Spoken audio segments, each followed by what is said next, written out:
सौभाग्य था, बैठक में थे और उनके साथ जाने का अवसर मिला।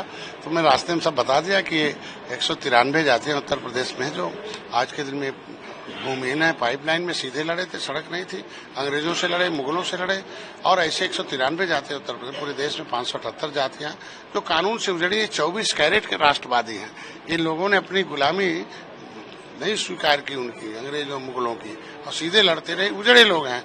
इन्हें बसाने के लिए criminal tribes act inquiry committee 1949-50 लिखा हुआ 74 प्रकार की व्यवस्था दी जाए। तो ऐसे में इनको शिक्षा, स्वास्थ्य, रोजगार मिला। मैं देखो 1900 एक किताबें लिखा, भगवत का असली मालिक कौन, एक क्रिमिनल काला कानून से उजड़े लोग हैं। तो ऐसे लोगों को व्यवस्था देने की व्यवस्था थी। आज के दिन में मुख्यमंत्री जी ने निर्देश भी जारी कर दी और हमने बहुत काम किया है। बहुत ऐसी जातियां हैं जो नेपथ में है। राणा प्रताप का चिन्ह जो है आप देखो, जो अगरियां हैं लेके ठेले पर रहते हैं। तो ये उजड़ी जातियां हैं, देश को आजाद कराने वाली जातियां हैं, इनको विकास की मुधारा में लाने के लिए 74 प्रकार की व्यवस्था देने की बात की गई है। तो ऐसे में आज के दिन में हमारे पीपल्स पार्टी कार्यकर्ता गाँव गाँव जाते हैं, उन्हें जगाते हैं, बताते हैं भाई ये राष्ट्र सबसे बड़ा है।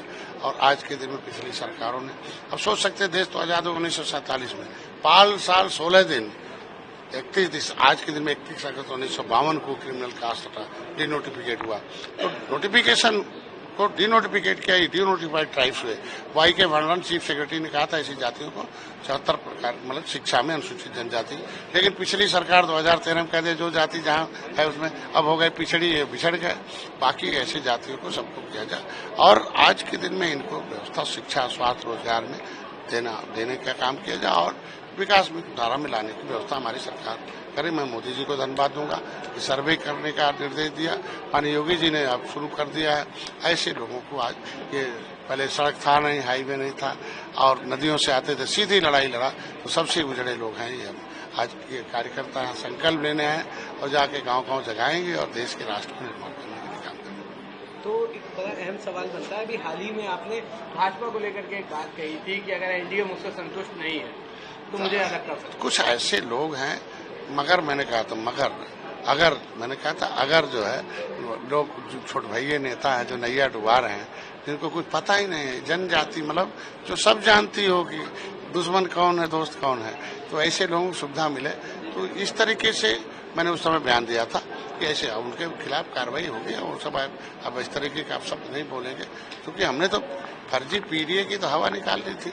असली पीडीए यही है। लेकिन क्या ऐसी वजह थी जो आपको ये कहना पड़ गया कि अगर एनडीए संतुष्ट नहीं है तो हमको अलग करना? ऐसे है कि ये जो फर्जी पीडीए है झूठ बोल के गुमराह करते हैं प्रदेश भर में। मैंने दिल्ली में ताल कटोरा मैदान में बड़ा सा अधिवेशन किया और देखो पूरे देश के निशान आ गए उसमें और एक ताबका कायम हुआ उसमें। भैया भी गए, सब लोग तो भाग से नहीं जा पाई भारतीय जनता पार्टी। तो मैंने तो एक जो भ्रम की स्थिति पैदा किया था विपक्ष ने, उसे चट्टान की तरह भारतीय जनता पार्टी के लिए हम लोग खड़े हो गए। असली पीडीए जो है बड़ी दुखी अपमान है। लेकिन अब भाजपा में रह के खुद ही लोग, कुछ लोग जो नैया मतलब छेदा कर रहे हैं, तो छोटे भैया जो छेदा करें नैया में, तो बड़े भैया कहना ही पड़ेगा और कोई बहुत बड़ी बात नहीं। कुल मिला के अभी संतुष्ट है पूरी तरह? तब भी संतुष्ट है, आज भी है। मैंने तो उनके लिए कहा था कि अगर ऐसा कर रहे हैं तो